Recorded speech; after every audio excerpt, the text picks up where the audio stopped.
नमस्ते दोस्तों, स्वागत है आपका बुक टॉक विद श्वेता में। आज हम बात कर रहे हैं एक ऐसी किताब की जिसे दुनिया के सबसे समझदार और पावरफुल एम्परर ने लिखी है। किताब का नाम है मेडिटेशंस बाय मार्कस ऑरेलियस।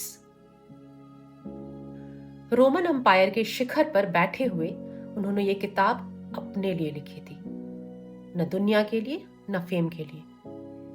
जब रात होती थी और सब सो जाते थे, मार्कस अपने टेंट में बैठकर ये किताब लिखा करते थे।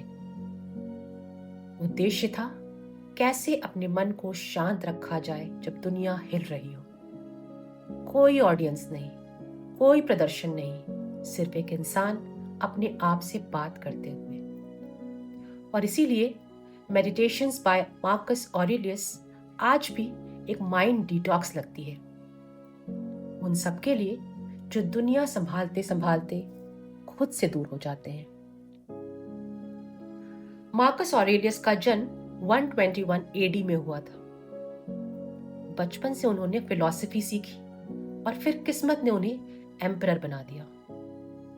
उन्होंने प्लेग, वॉर और बिट्रियल का सामना किया, लेकिन अपने अंदर की शांति कभी भंग नहीं होने दी।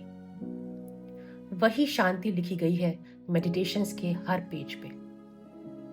ये आज भी हमें याद दिलाती है कि जो हमारे कंट्रोल में नहीं है उसे छोड़ देना चाहिए और जो तुम्हारे अंदर है उसे संभालना चाहिए। पहला प्रिंसिपल, डिसिप्लिन ऑफ परसेप्शन।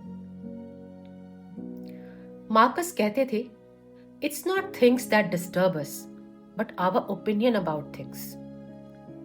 यानी दर्द या फेलियर खुद प्रॉब्लम नहीं होते, हम उन पे जो कहानियां लिखते हैं वो प्रॉब्लम होती हैं।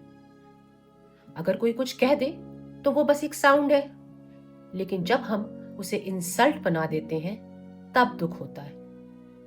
यही मेडिटेशंस का पहला रूल है, डिसिप्लिन ऑफ परसेप्शन।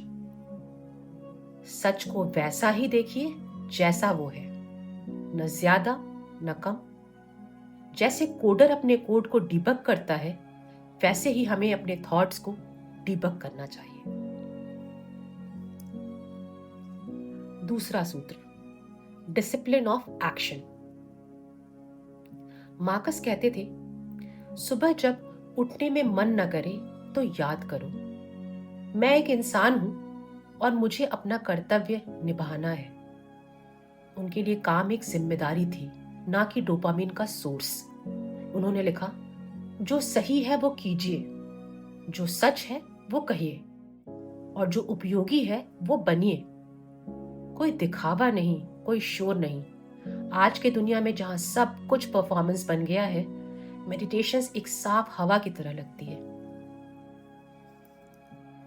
तीसरा सूत्र, discipline of will.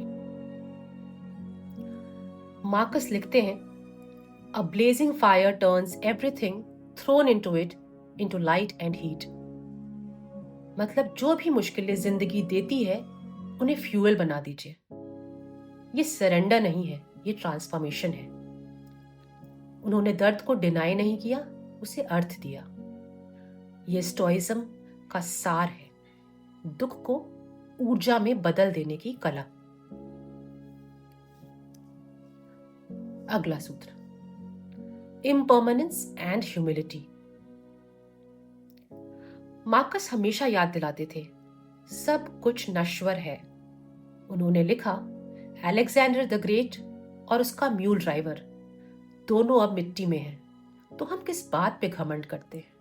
Posts, titles, followers सब पल भर के मेहमान हैं। मेडिटेशन सिखाता है, सही अर्थ में फ्रीडम ईगो से मुक्त होने में है। जब हम अपने अस्तित्व को इतना सीरियसली नहीं लेते, तब जीवन हल्का लगने लगता है। मेडिटेशंस की एक लाइन मुझे हमेशा याद आती है, choose not to be harmed and you won't feel harmed. ये एक अद्भुत दृष्टि है कि दर्द से बचना नहीं, बल्कि उससे अलग दृष्टि से देखना सीखना है। ये किताब सिखाती है कि पीस बाहर से नहीं, अंदर से उठा है। जब हम अपनी रिएक्शंस पर काबू पा लेते हैं, तब पीस का जन्म होता है। मेडिटेशंस बाय मार्कस ऑरेलियस कोई एक बार पढ़ने वाली किताब नहीं है। ये जीवन भर का आईना है। रोज एक पैराग्राफ पढ़िए और अपने दिल के सामने रखिए। दुनिया बदलेगी या नहीं पता नहीं, पर अगर आपका मन स्थिर है तो दुनिया आपको हिला नहीं सकती। मैं हूं श्वेता और ये थी book talk on Meditations by Marcus Aurelius. अगर ये बुक टॉक पसंद आई तो अगली बार चाय के साथ जरूर सुनिएगा।